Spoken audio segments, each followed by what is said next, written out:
Good morning. Elaine and I wish that we could be with family and friends celebrating David's life at his memorial service. Unfortunately, when David passed, we were in Italy and we were unable to get back home before next Wednesday, which is too late for the memorial service. So I wanted to send this video to share some of the insight of how David and I grew up together and how these experiences created the man that was so loving and so caring and so dedicated to his family. The most significant event in our young life together was when my father died when David was 5 and I was 7. Obviously, growing up without a father can be very challenging, but the experience of growing up without a father was mitigated by a very loving mother who dedicated her life to David and I. And we had a very strong family relationship and did most of what we did growing up together. We would often go camping at state parks where we would sleep in the car in the evenings because we had no camping equipment. We would often roam the woods of northeast Oklahoma City, just outside the city limits, where some friends of our mom and dad, who they knew during their military service together, had a large 600-acre undeveloped, what we call a ranch, for us to roam, catch snakes and lizards, jump into the various swimming holes around the property, and have our own outdoor adventures. As I shared, we would often roam through these areas, catching snakes and lizards so that we could take them home and sell them for additional spending money. Not something our mother really cherished, but she let us get by with. In addition, we would roam through Will Rogers Park on weekends, and particularly in the summer with our friends, playing softball, going to the clay cliffs, which are now gone, and getting some cardboard boxes to slide down the grass hills. In addition, every summer we would spend a few weeks with our grandparents who were Mennonite farmers in western Oklahoma, around Weatherford, Oklahoma. During these trips, we would help our grandparents with working in the fields, doing the spring toothing and plowing, bringing the bales of hay into the barn, and also help them with their gardening and with harvesting the garden in the evenings. I think these experiences and the memories that were created with our grandparents are why David partially wanted to have the farm, where he could have a quiet and a very safe environment for all of his family.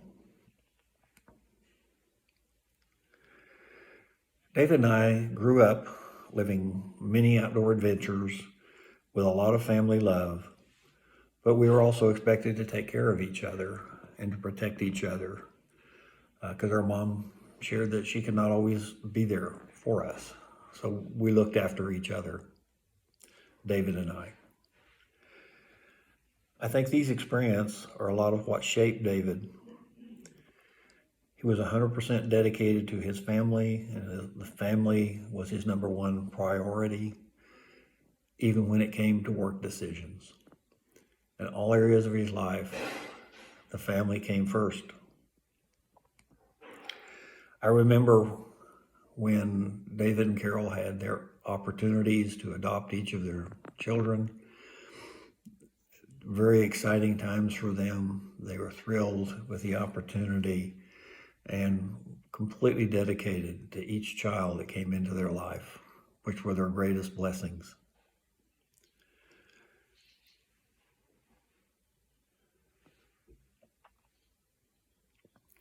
I think because of the way David and I grew up, and his growing family, David decided to go ahead and move into a safer environment as he perceived it for his family. And that's why he decided to go to the farm where they could have a very safe, secure, and close relationship as they work together in his experiment of self-sustaining farming. Throughout his life, my brother David had a tremendous heart for other people. He was always there for any family member who needed help, and many others. He had a tremendous heart and always was there to help someone who was having difficulty and need to rebuild their life. Being on the farm, he had many opportunities to help others. He was able, through the farm, to provide lower income housing for some, favorable land options for others, put them in an environment where they could have their own garden. All of these were part of how David always wanted to help those who needed a hand up. A good example was in our own lives when we were in Venezuela. I was 50. There was a downsizing in our organization in Venezuela, and I found myself without a job.